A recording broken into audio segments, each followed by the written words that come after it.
చేయడానికి ఉపయోగపడుతుంది. ఓకే అండి. ఇప్పుడు ఇది బయట మార్కెట్లో దొరుకుతుందా, మీ ద్వారా తీసుకోవాలా? అందరికీ నమస్కారం. మన చిత్తూరు జిల్లా ఎస్పీ గారు శ్రీ మణికంఠ చంద్రబాబు సార్ ఐపీఎస్ వారు ఈ దొంగతనాలు ఎక్కువగా జరుగుతున్నాయి, వాటిని నివారించే క్రమంలో భాగంగా ఇంతకుముందు కూడా సీసీ కెమెరాస్ ప్రతి రిలీజియస్ ప్లేసెస్లో అంటే గుళ్ళో కానీ చర్చెస్ మసీదుల్లో ఇట్లా మెయిన్ జంక్షన్స్లో ఎక్కడైతే నేరాలు జరుగుతాయో ఆ ఏరియాలో మొత్తం సీసీ కెమెరాస్ అంతా ఏర్పాటు చేయడం జరిగింది. అయితే సీసీ కెమెరాస్ ఎప్పుడు ఉపయోగపడతాయంటే నేరం జరిగిన తర్వాత ఎవరు చేసినారో అనేది తెలుసుకోవడానికి ఉపయోగపడతాయి.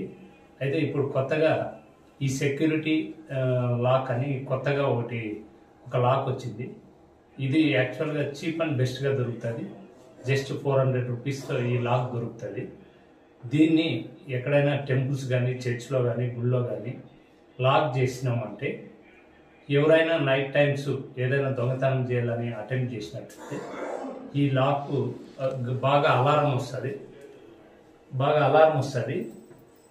ఇది ఇట్లుంది. దీన్ని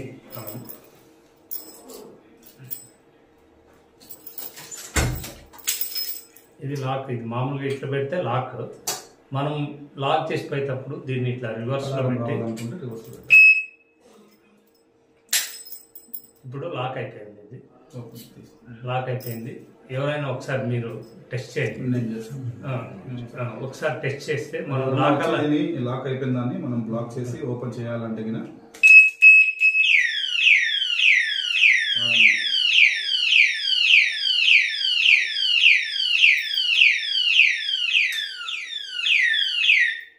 అట్లా కంటిన్యూస్గా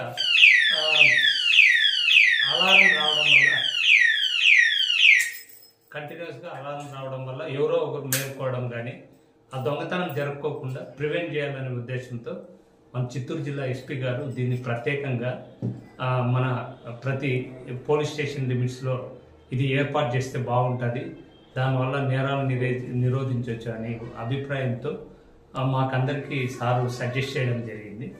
మేము మా సర్కిల్ మొత్తం టోటల్గా 300 లాక్స్ తెప్పించాము.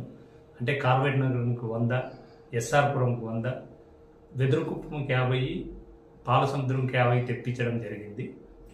ఫస్ట్ ఇది మొదటి విడతలో అన్ని టెంపుల్స్, మసీదులు, చర్చెస్, రిలీజియస్ ప్లేసెస్ ఎక్కడెక్కడ ఉన్నాయో, ఎక్కడన్నా main shopping complex, main government ఆఫీసెస్కి వీళ్ళు కూడా గవర్నమెంట్ ఆఫీసులో కూడా మేము వాళ్ళని రిక్వెస్ట్ చేయాలనుకున్నాము. ఎందుకంటే వాల్యుబుల్ రికార్డ్స్ ఉంటాయి, వాల్యుబుల్ ప్రాపర్టీస్, కంప్యూటర్స్, సిస్టమ్స్ ఇవన్నీ ఉంటాయి కాబట్టి వాళ్ళకు కూడా మేము రిక్వెస్ట్ చేసి ఈ లాక్స్ పెట్టుకోమని చెప్పి కోరడం జరుగుతుంది. దీనివల్ల ఎటువంటి నేరాలు జరగకుండా నిరోధించడానికి మేము ఒక ప్రయత్నం చేస్తున్నాము. దీన్ని మొదటి విడతలో ప్రతి ఒక్కరిని మోటివేట్ చేసి ఇది ఇన్స్టాల్ చేసుకోవాలా, ఇది ఏర్పాటు చేసుకోవాలని కోరడం జరుగుతుంది. భవిష్యత్తులో ఇంకా ప్రతి ఒక్కరికి అవేర్నెస్ ప్రతి ఒక్క మెయిన్ ఎవరైతే ఉపయోగం ఉంటుందో వాళ్ళందరికీ కూడా ఈ లాక్స్ పెట్టి మన పరిధిలో ఎటువంటి నేరాలు జరుపుకోకుండా చూడాలనేది మా ముఖ్య ఉద్దేశము. మీ పత్రిక ముఖంగా మేము కోరడం ఏమైందంటే